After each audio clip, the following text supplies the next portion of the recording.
Hi, welcome back to the YouTube channel. Today we are going to be talking all about emotional eating.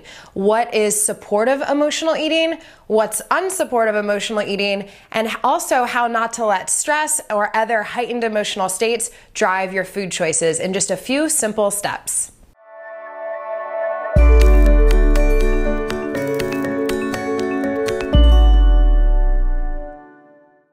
Believe it or not, emotional eating isn't all that bad. There are ways to eat that actually support your way of being and the way you want to feel, and I'll give you some examples. Let's say you're feeling really sluggish and tired and you have something big that you need to do that evening.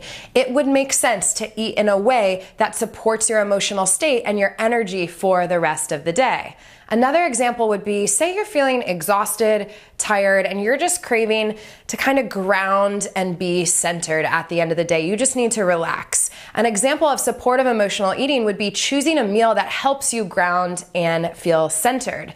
The place where emotional eating gets a little sticky is when you are choosing foods on autopilot because of some type of emotional trigger or state, and using your food to either numb your emotions, kind of stuff down how you're feeling, to fill a void in your life, maybe like you're not getting some kind of need satisfied, so you're using food for that, or just escaping your emotional state in general. And we are going to talk now about how to navigate those times where there's heightened emotions, where you might want to reach for food, but how to navigate and be with those emotions so you can do it in a healthy, supportive way and actually learn some gifts and lessons along the way.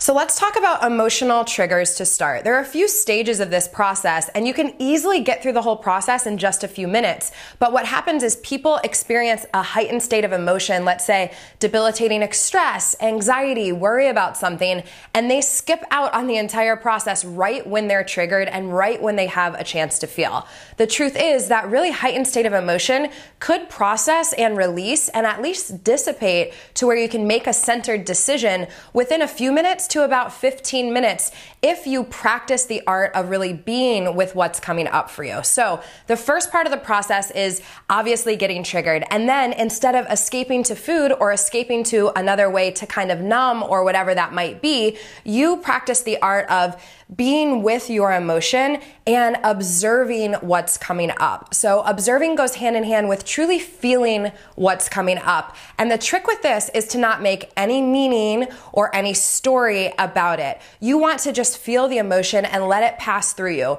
No rationalizing about how so-and-so at work did this, or the boyfriend did this, or so-and-so didn't call you back. Really just dropping all the story and rationalization, because that's going to keep the spiral going, and being very objective and present and observing and feeling what's happening for you, and practice some deep breathing through this process so you can really get centered. So that's the next place you want to go, is being truly centered in this process. So being with your emotions, reminding yourself that you are strong enough to be with this, and getting to a place where you're centered enough to have that big emotional kind of trigger dissipate. And once it's dissipated, and you might be left with like a little remnant of the emotion, but you're not going to feel that charge. When that charge is down and you're feeling really even keeled, then it's the time to really make a decision on whether or not you are going to actually choose to eat. So you felt the urge to eat most likely at that trigger, but notice how you're not making a choice on whether or not you're going to eat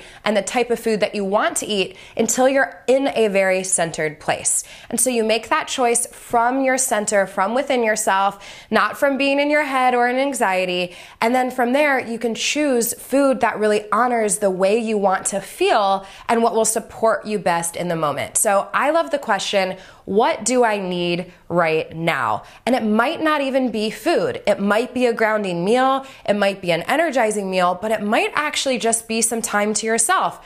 Reading a book, a bath, a walk, something fun, going out and doing something, or really just being in general.